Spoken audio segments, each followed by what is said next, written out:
సూక్ష్మత ఉన్నప్పుడు ఉన్నతమైన విలువలతో కూడుకున్నటువంటి జీవితం వైపు ఆకర్షింపబడతారు.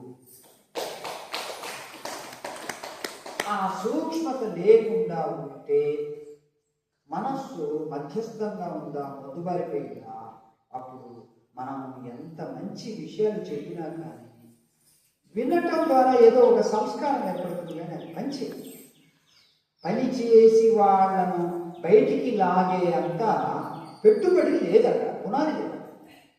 అందువల్ల ఏదో వింటారు. కాకపోతే ఒక 10 రూపాయలు దక్షిణ పెట్టారు. ఇంకా మానసికమైనటువంటి మార్పు వస్తే ఆశ్రమానికి వెళ్తాము, గురువు గారికి సేవ చేద్దామని పరుగులు వస్తుంది. ఎందుకంటే అక్కడి నుంచి నాకు స్ఫూర్తి పొందాను, అక్కడి నుంచి నా జీవితం తేలికపడింది, నాలో ఎంతో గొప్ప మార్పు వచ్చింది. నేను ఈరోజు ఈ శరీరాన్ని ఒక పనిముట్టులాగా వాడుకుంటూ ఉన్నాను. ఇంతకుముందు ఇదే జీవితం అని అనిపించేది. ఈ శరీరము, ఈ జీవితమే సర్వస్వము అని అనుకున్నాను. కానీ ఇదేం లేదు, అనవసరం. దీన్ని ఒక పనిముట్టులాగా వాడుకోవాలి. ఒక గొప్ప గమ్యాన్ని, నిత్యానందాన్ని, శాశ్వతమైన సంతోషాన్ని నేను కనుక్కోవటానికి ఇది వాడుకోగలని అంతే.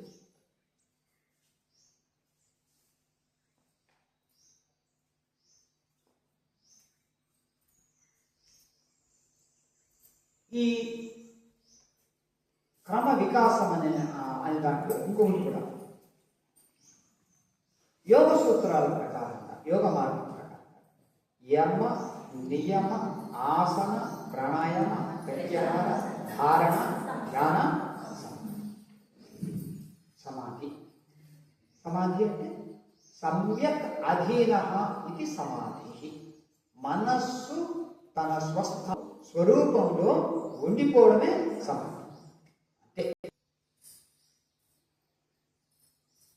సో అక్కడ కూడా సమాధి అని అంటాం కదా, దాన్ని ఏదో ఒకటి కట్టడాన్ని చూపించి అక్కడ కూడా అర్థం ఏంటంటే వాడు కూడా తన స్వస్థానంలో ఉన్నాడు. ఒకవేళ ఏమైనా లేయాలి అనుకుంటే లేయకుండా నేను చేసేస్తాను అని మనం మూసేస్తాం, మూసేస్తాం.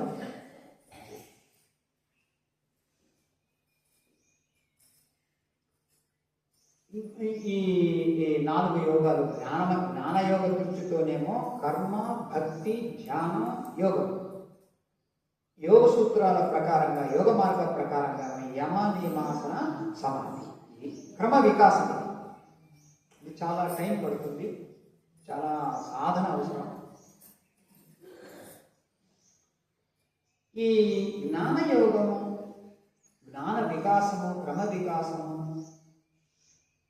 అనేది చూడండి. మీరు 2వ అధ్యాయం 7వ శ్లోకంలో అర్జునుడు కార్పణ్య దోషోపహత స్వభావ పృచ్ఛామి త్వాం ధర్మ సమ్మూఢ చేతః యచ్ఛేయస్య నిశ్చితం బ్రూహితన్యే శిష్యస్తేహం చారి మాం త్వాం ప్రపన్నః.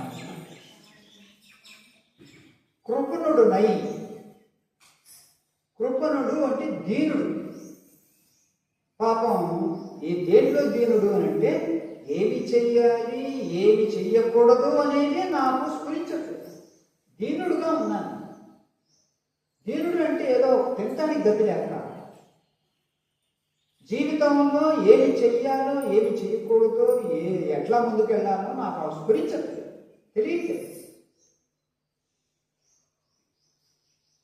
ఆ దోషోపహత స్వభావ, అజ్ఞానం అనే దోషం నా యొక్క ఎరుకను, జ్ఞానాన్ని హరించింది, దొంగలించేసింది, తీసుకెళ్ళిపోయింది దూరంగా.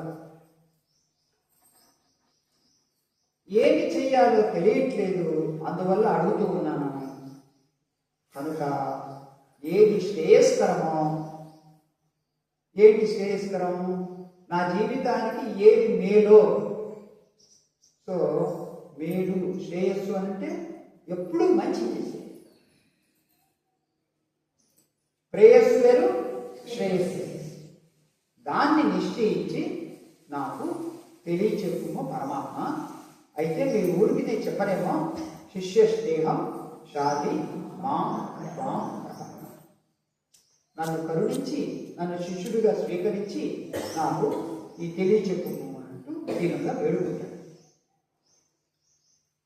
అక్కడి నుంచి ప్రారంభమవుతుంది సాంఖ్యయోగం, కర్మయోగం, జ్ఞానయోగం, కర్మ సన్యాస యోగం, ధ్యానయోగం, ఆత్మ సంయోగం అంటే ధ్యానయోగం, జ్ఞాన విజ్ఞాన యోగం, ఇదంతా మొదలుపెట్టుకుంది.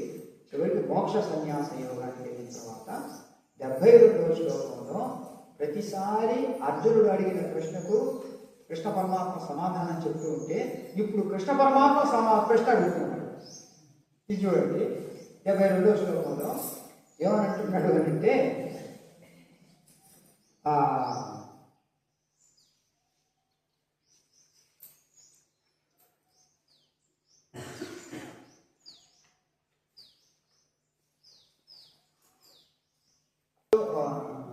నష్టో మహాస్మృతి తత్వం, అది అర్జునుడి యొక్క సమాధానం. ప్రశ్న ఏమిటి అని అంటే,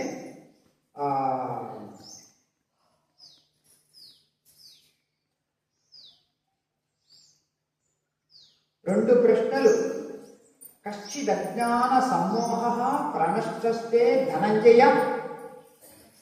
రెండు ప్రశ్నలండి. ఒకటి, మోహం నష్టమైందా, ఇది జ్ఞానం లభించిందా, రెండు ప్రశ్నలు.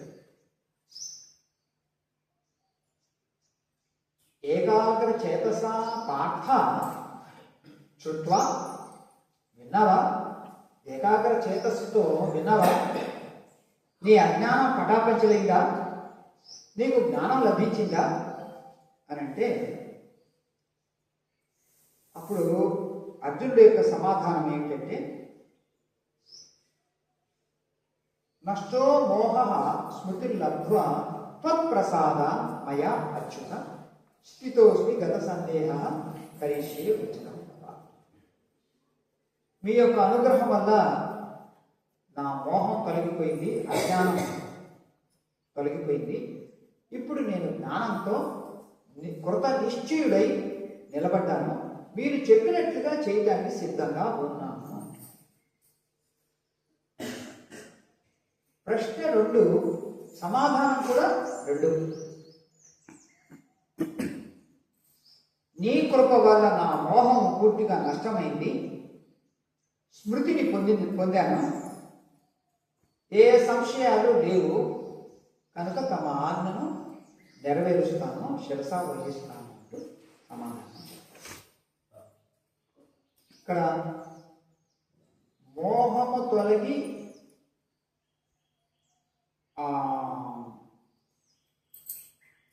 జ్ఞానము వచ్చిందా అని ప్రశ్న, సమాధానం కూడా అదే. కనుక జీవితానికి, మానవ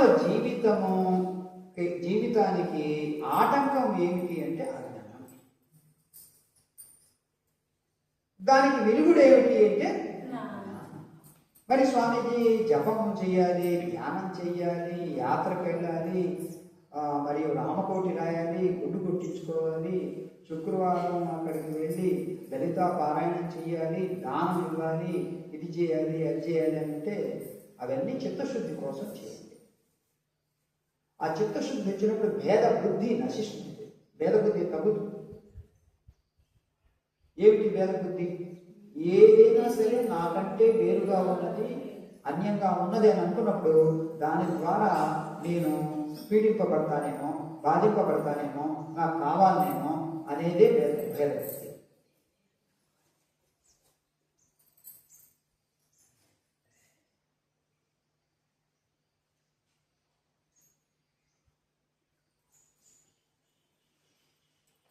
చేతస్సు ఏకాగ్ర చిత్తంతో వినాలి, చాలా ముఖ్యం.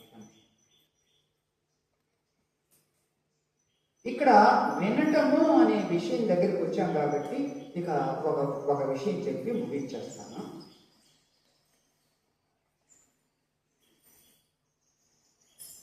వేదాంతో నామ ఉపనిషత్ ప్రమాణం. వేదాంతానికి, బ్రహ్మ విద్యకు ఆధ్యాత్మిక చింతనకు మూలం ఏమిటి అంటే ఉపనిషత్తు. ఏమండి? దీన్ని విడదీయండి, ఈ పదాన్ని ఉప ని సదు.